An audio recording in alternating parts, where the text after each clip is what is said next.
Waziri Mkuu wa zamani wa Bangladesh, Sheikh Hasina, ambaye amekimbilia uhamishoni, amesema leo kwamba atarejea nchini humo mwezi Disemba hata kama atafungwa, akisisitiza kuwa hofu haiwezi kuamua wajibu wake kwa wananchi.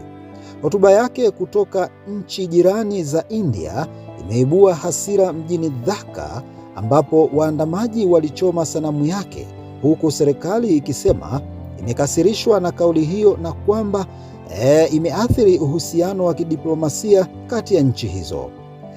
Ninaweza kukamatwa, naweza kufungwa gerezani, lakini hofu haiwezi kuamua wajibu wangu kwa wananchi, Hasina mwenye umri wa miaka 78 amesema katika hotuba iliyoambatana kwa njia ya sauti mjini New Delhi. Hii MV2 Channel.